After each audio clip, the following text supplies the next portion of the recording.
Hey everyone, and welcome back to the channel. Well, I'm actually doing, I guess you could call this like a part 2, something like that. Here a couple weeks ago I did a video on the updates that I had done to our combine, and I've had a lot of people getting back with me regarding that. And in particular, on the rotor right here. And as far as what all I've done to it, and so if you're well, I'll do another video just on the rotor and on the cage. Get my light here and see if I can just throw in some extra details and that kind of stuff as to what all I have done to it. And because like I said, I've had several people ask me different questions and that kind of stuff. So I will just, let's see here. I'll just go ahead and start here on the cage itself. Trying to hold my phone with one hand, so that's why my fingers having to flash across here. Okay, well, as you can see, we got dust in here. Last thing I ran through this machine was rye. And so, yeah, we got rye and that kind of junk laying on the concaves. But what I've done with this machine, and it would have been in the winter of 2020, is I took out the regular old factory helical bars here on the threshing side of the machine, and I put in what's called steep pitched. And on an R72 and on an R62, you'll have 5 of them. On a 52, I'm trying to remember. I'm gonna guess. I would guess you probably got about 3, roughly, for steep pitched, because a 52 is about, a 52 and a 42 are about 2 feet shorter on the length of the rotor cage. And so, but anyway, what the steep pitch does is, and that's right here. In fact, let me see here, trying to get these holes lining up the way. Okay. Well, it's kind of hard to see on camera. You can see right here, for example, I guess, here and here would have been the holes for the original helical bar. Right here, yeah, okay, yeah. Here's a set, here's one, and right here would be the next set, or the next bar over. And you can see, well, just the angle that these holes here run on compared to the angle of the steep pitched, how much more of an angle the steep pitch sits on. And what that does is, right here's your concave, of course, going from here clear over to the wall where those 2 big bolt, 3 bolt heads are. That is the width of your feeder house chain coming up and feeding into the bottom of the rotor.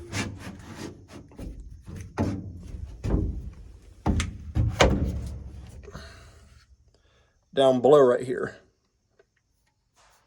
All the way across. Coming up, going across the concave, over the concave, out of the concave, into the helical bars, and then transferring on over to the right. No, to the left, over here to the separating part of the cage. And but the purpose of the steep pitched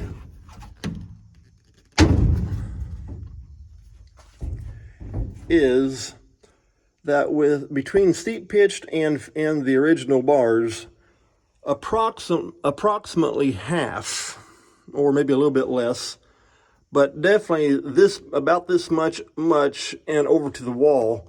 As your crop mat comes up and begins to transition over, this part from here over this way gets sent over into the separating part of the cage.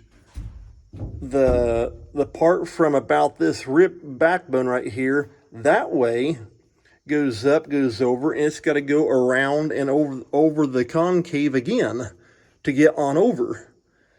That's the purpose of the steep pitched helical bars. As it comes up, it transfers everything with one big sweeping motion over. That way you're not getting, that way this part over here of the crop mat is not being double threshed, basically. And so that's the purpose of the steep pitched. And I'm going to guess, I'm not sure, but on the R76, which they only made those machines for about a year and a half, maybe 2 years. Those might have actually come out from the factory with steep pitched already in it.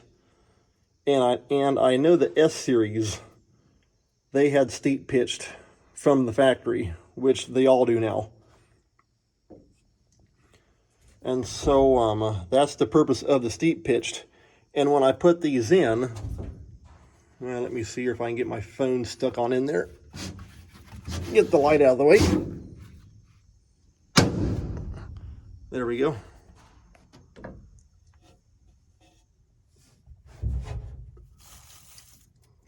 Okay, right here would be the first bar, I think. Yeah.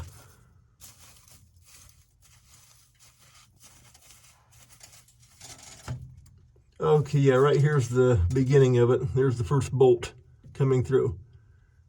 And then right here's bar 2, bar 3, bar 4, and right there's bar 5. And the first 3 bars, this one, and this one, are what's called an extended bar. They're longer, because going from this side over here, they have to reach farther over into the separating area. And so the first bar, as it goes up and around, it comes over, well, on the other side, down through the cage, and it basically comes over to about this point on the other side across from the concave, but on the front side of the cage. Just the way it wraps around. When it comes down in there, it actually drops on top of the upper part of the feeder house chain. And so you got to go in there and weld a triangle across that corner and put a little chunk of helical bar to extend it on into the floor down below here of the separating grate. Unfortunately, I can't really show that because I got to have the rotor out for you to be able to see it.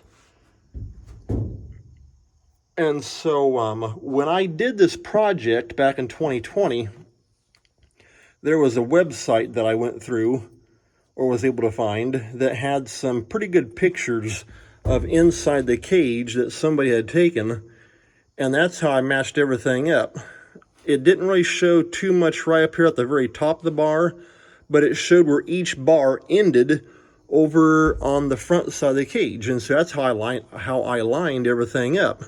Just according to the picture, if the bottom part of, I knew as long as the front side of these helical bars, if they went down and sat in the same spot as what the picture showed, it would match up here, and that's what I did. I had a couple guys ask me that, do you have to take and put some new holes into it? Yes, you do. And I will be showing that because I'll jump up on top and show you.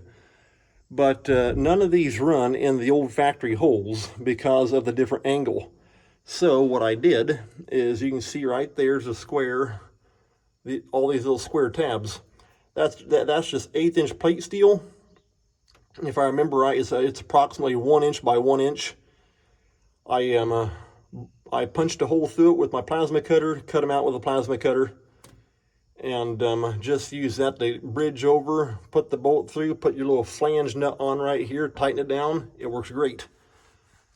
And definitely the first 2 bars, once you get on it past this point, you get into that solid part of the cage, and that solid part is where you have to take and put new holes in. And for that project, you can use a torch, but it's actually much better if you can have access to or have a plasma cutter, just to take and just blow a hole right through that, because it'll go so much faster, and you'll have a lot less heat build up. And so that's basically everything I did here on the helical bars on the back side. Down here on the, if I can get my light to stick, there we go. Down here on the rotor, and I am running a CDF rotor with 6 bars. A lot of guys also run what's called an open 8 bar, whereas this here is just a solid drum with rasp bars on it right here. And the open 8 bar, you can see right through it. And so on the drum, what I did when we first got the machine back in 18, within, I think it might have been actually in 19, I had a, in fact, he's actually related to me, but the company that he works for, he was able to take and make up 1/2-inch spacer bars, and you can kind of see it right there, that go under the rasp bar. Right there, right there's one. And they go full length. And what that does is it actually extends the rasp bar back out closer to the side, because the CDF rotor is 1 inch smaller in diameter than the open 8 bar. And for optimum usage, you want that back down, you want that pushed out to the edge. Because with the open 8 bar, here on the concave, you are using, with the open 8 bar, you are using the full height of concave.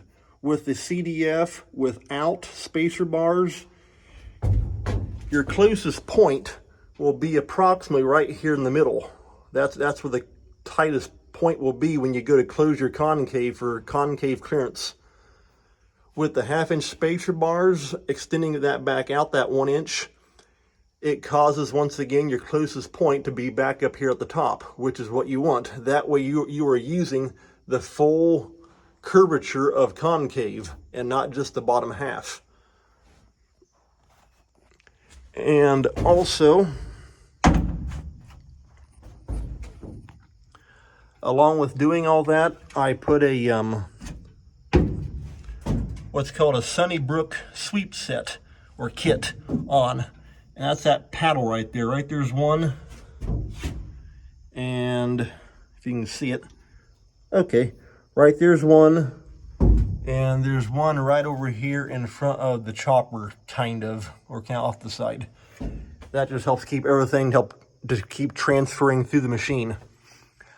On the open 8 bar, I don't know who it was, but they would make like custom make sweeps, basically doing the same thing, because we have some on our R72. It's got the open 8 bar.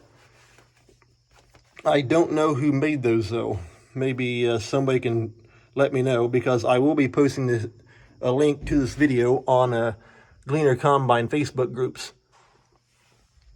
And so, like I say, I put that Sunnybrook sweep kit in. Over here on the edge, because down below here, you've got the separating grate right there. That helps to separate everything all out. Coming up off that, this section right through here, you'll see that piece of helical right there going straight up and down. That's called a corn dam. It just helps to keep everything, can restrict corn and even soybeans from just jumping right around the corner and into the chopper. It helps stuff to actually come up, then actually transition on over to the left. So after that, I want to take you up on top, that way you can see on top.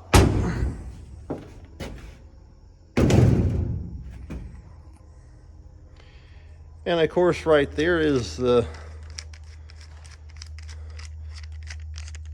good old noisemaker. Going to take and put you into my regular camera mount. That way I can use both hands because I got to open up some access doors up on top. Hey, there we go.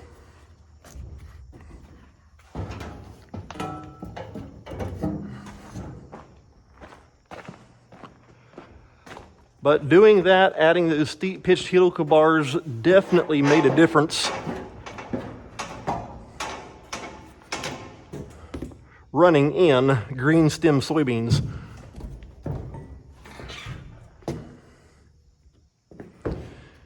Okay, yeah, right there's the light bulb hanging right beside my head. Actually worked out perfect because it helps to light up the hopper.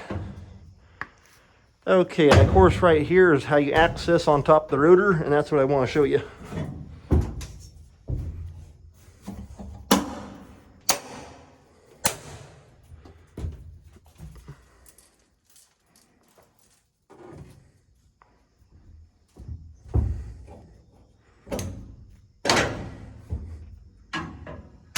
Gotta tip this little pin back out of the way so that you can raise up this other door.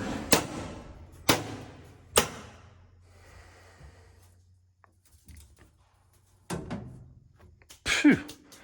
Wow, that old rye dust, I hate that stuff. Okay, in fact, actually, it looks like what I'm going to be doing, you can see a little bit of straw right there, is I'm actually going to dig all that junk out. Because that rye dust just gets in there and packs. Right there's another spot. Anyway.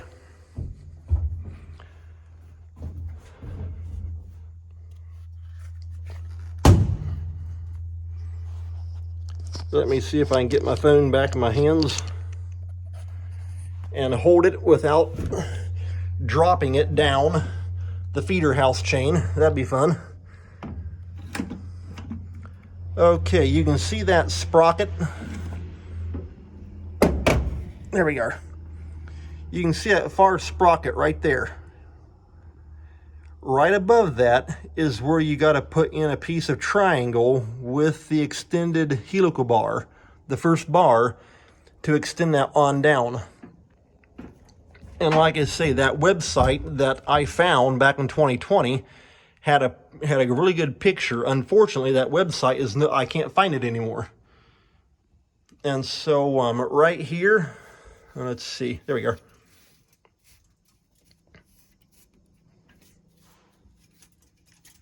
Okay, right there is the first bolt line. You can see the big difference. Right here and here going up, that's the original bolt line from the first helical bar from the factory. You can see the big difference how between this first one and the first one now, how I got it built, how I have it set up now, how much more of a steep angle. And so this part of the cage wall is the parts that you have to take and put new holes through. And like I say, that is definitely on the first steep pitch helical bar, and also, if I remember right, maybe 1 or 2 on the second. Beyond that, you start getting back into the square holes, and that is where you can take and make up spacers, like what I did, to take and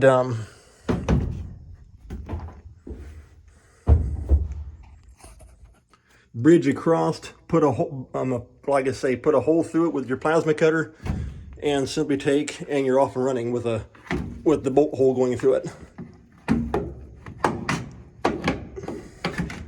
That light works okay if you can get the magnet to stick. There we go.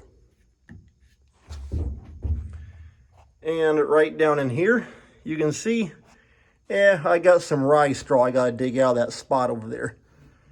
But right here, these are the two, I guess you could call them standard steep pitched.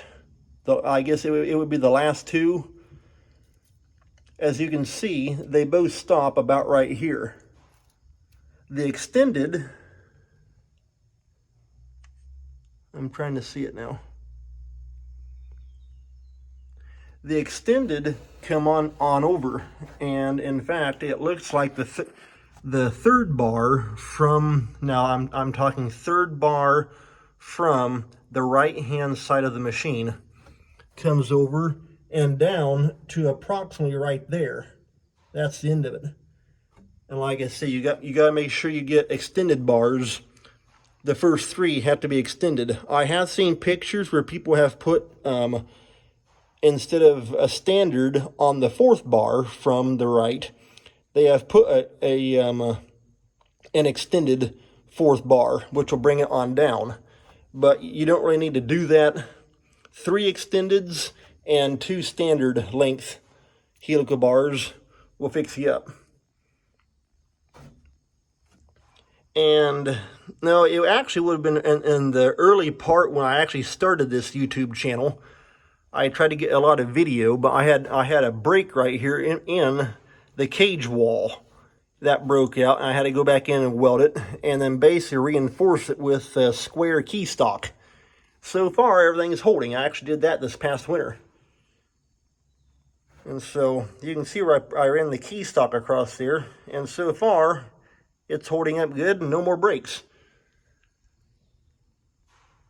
And so yeah, like I say, I had several people asking me regarding steep pitch, so I figured, well, I'll just do a quick video, well, about a 20-minute video I see, on this. That way you can see what I've done. Right here, right, you can see right there's another Sunnybrook paddle, and they are every other space between the rasp bars. So you have one here, a blank section between the rasp bars, and then the next 3, which is what I showed you back there on the back side of the cage, because, well, you can see right there's the motor, and back there behind it. And so, like I say, just wanted to show you all what I did, because I had quite a few people asking me. When I did this revamp back in 2020, I took and changed out all of the rasp bars right here on the rotor drum itself from the old chrome to the hardened trim bar, which is, it's still basically a chrome bar, but what they've done is they've ground it down some and then rebuilt it with tungsten, which is much harder, it lasts longer, and the nice thing with the tungsten is it always has kind of like a sandpaper edge, and so that way you can grab stuff and pull it right through, and it's not just sitting there spinning on it, because you don't want that. And so far everything still feels good. They look good. Got kind of like that rough edge to them, which is exactly what you want. And those were actually done out of Seymour, Indiana. There's a place a guy down there that does them. And we actually took our old bars to him, and I think he gave us like a $5 or $10 credit for the old bars. And like I say, he'll take old bars and then rebuild them back up with tungsten.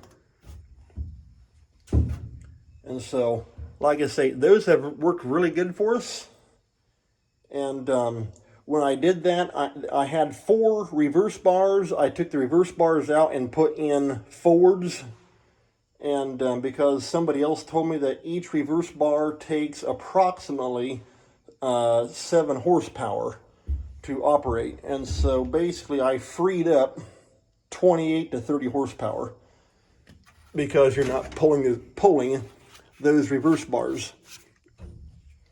And let me see here. Oh yes, on the chopper, when I did this as well, I added 2 more pieces of helical to help take and center stuff up going into the chopper. That way it's not all being just pushed basically around that corner and going in on one side.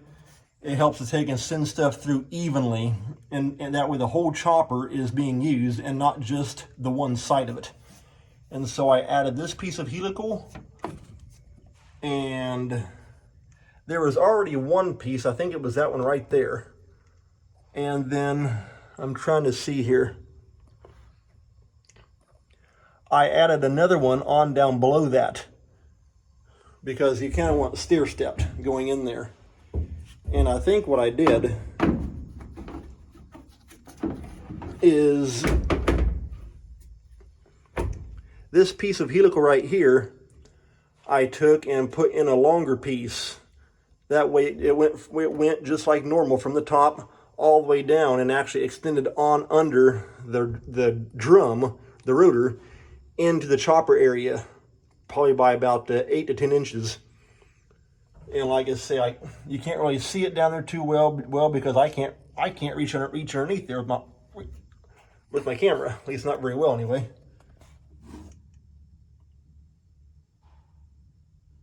You can sort of see how things work. But like I say, that just helps to take and even things up down below going through. So yeah, like I say, this has been a 25-minute video approximately, but had several people asking me, so I just thought I'd try and give as much detail as possible. So if you have any questions, feel free to ask. I'll be posting a link to this video on a Gleaner Combine Facebook group. And so take care. Thanks for watching. We'll see you next time.